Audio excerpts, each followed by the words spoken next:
Guys, welcome back to Daddy Jeep Garage. This week in the shop, we're going to try to make my Jeep stop leaving puddles. We're going to use some of this Ni-Copp, make some new transmission cooler lines, trying to adjust my transmission linkage, and then we're going to go wheeling.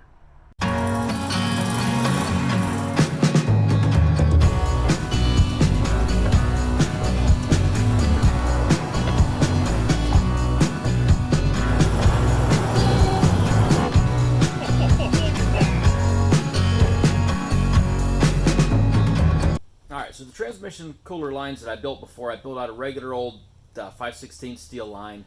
Works fine, but it bends a little bit more difficult, and some of the compound curves I needed to get around the bell housing and the starter, I ended up kinking it. I don't know if you can see right here, there's a small kink. And when I did that, at the edges of the kink, it actually split it and it was leaking. And I'm tired of puddles underneath my Jeep, so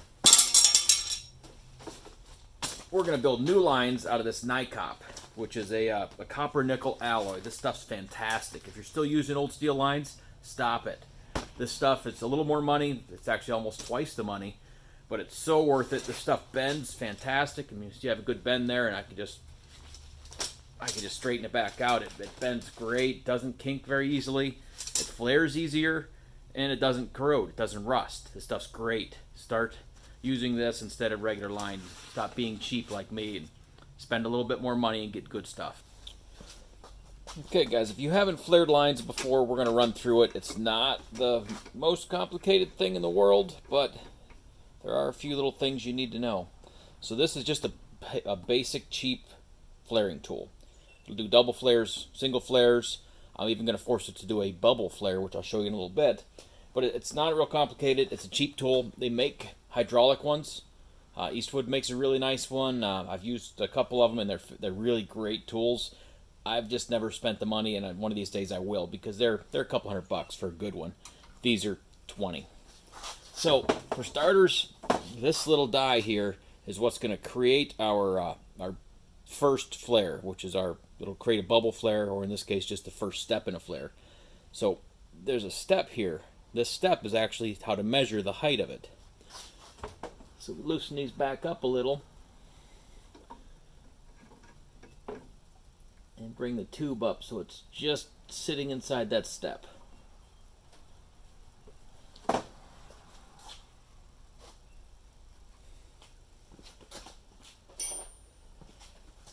And then we can tighten down our lock bolts.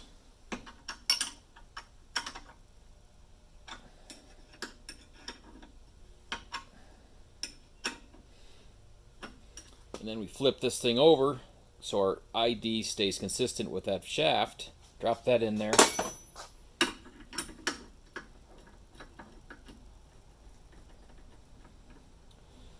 Snug up our other part of the tool, whatever you want to call it. I don't have a clue. The U-shaped piece.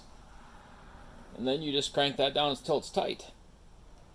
And again, this NiCopp works so easy. A lot of times with steel line, I'll actually shove it through the other side and I won't get a good flare. So I'm not going to tear this apart, but I will move the camera so you can see in here a little bit better. You can see how it's forced that out and filled that recess there, so it's flared out. And I'm going to make a bubble flare later, which is basically the state that that's in now. So you'll get to see that a little bit later. So now that we've created our first step in this flare, we're going to take this same tool, and notice it's got this tapered piece. We're going to put that down inside that hole.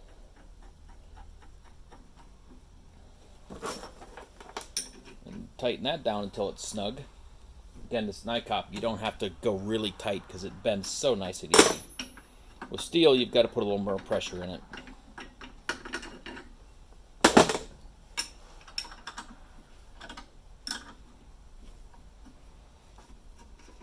So now we can just loosen up our clamps, take our line out of there, and look at that near perfect double flare. And in case you didn't notice, I've got this nice flare, and it runs down into my spool of line, and there's no fitting on there. Very common mistake to forget your fitting. In this case, it'll be okay. I'll cut the other end off, slide it in from the end. But if this was already flared on the other end, you'd be hating yourself right now. You have to cut that back off and do it again.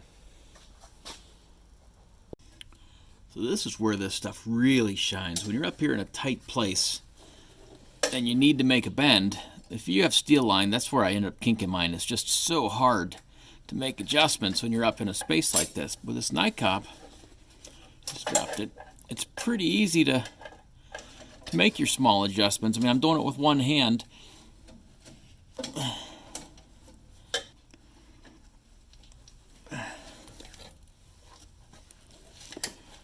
And I don't know if you've played with fittings like this, you understand that they have to be really straight in order to get in there. So again, being able to make small adjustments up in place is just absolutely critical.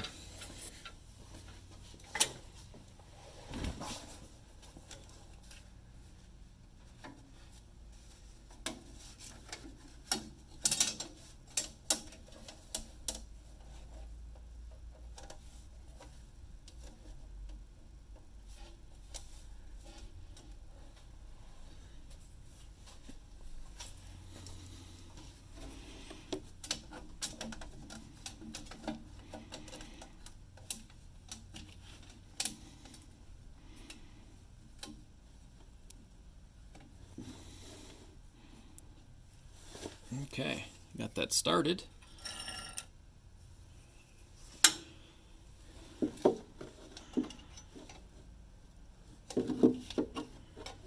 I'm not a big fan of body lifts, but having this 1-inch body lift for doing this job makes things great.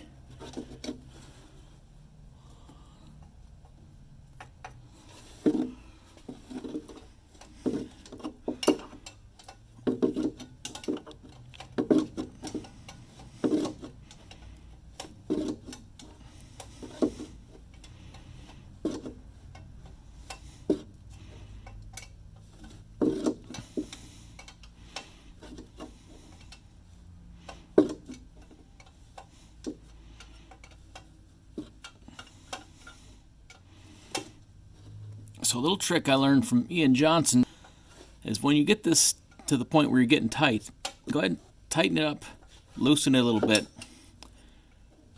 tighten it some more,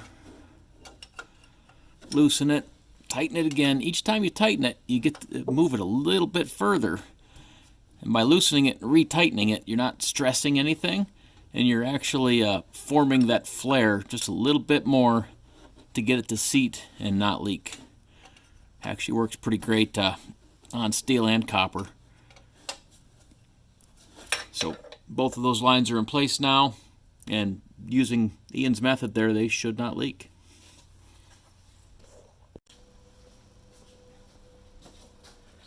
Well, how's that for poor planning? I landed the end of this line right in the worst place that I could. I knew I wanted it a little longer than the previous line, and I wanted to rubber line against this just as an insulation factor, because this is my rubber line going to my cooler. But I ended it right before it, just to make it a little more difficult. We'll get in here with this same flaring tool. Put it in our 5/16 spot.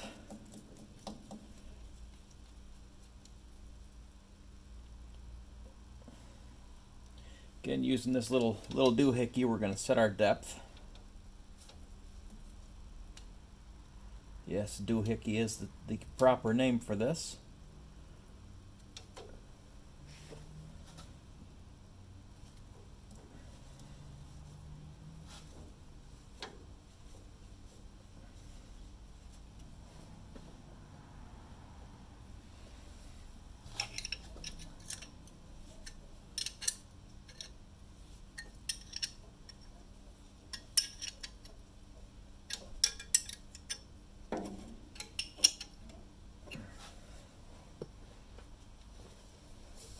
Okay, put the thingamajig back in. Oh wait, no, it's a doohickey, sorry.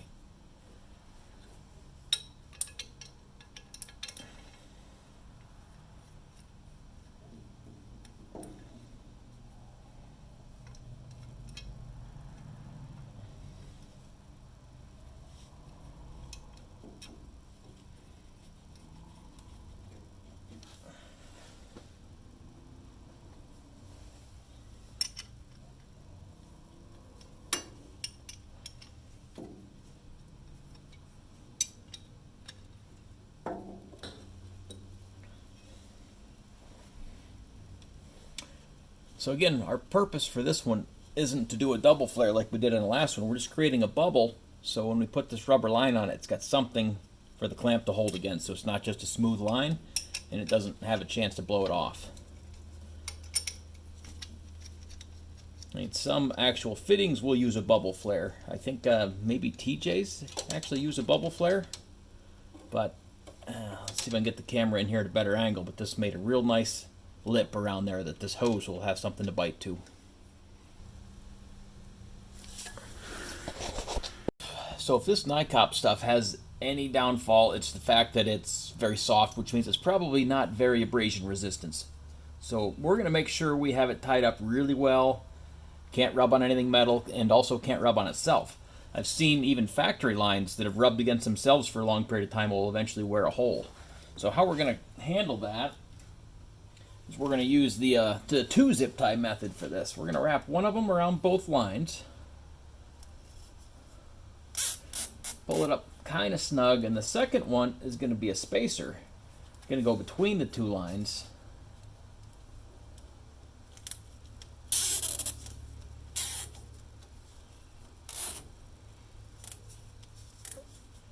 So the spacer will keep a little bit of gap there so they can't rub on each other.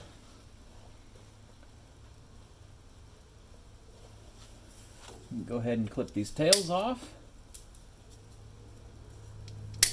So we're going to repeat that several locations around here, and then we're also going to tie this to this cross member to make sure it isn't flopping around.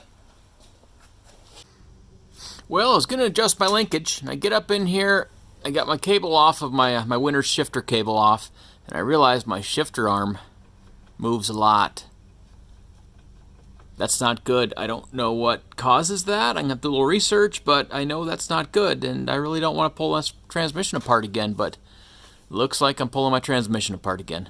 Not today. I'm going to put the shifter back together, and I'm going to go wheel it. All right, we're all loaded up and off to the trail. See in the mirror there, we got Daddy Jeep towing along behind. Beautiful day. Can't wait to hit the trail.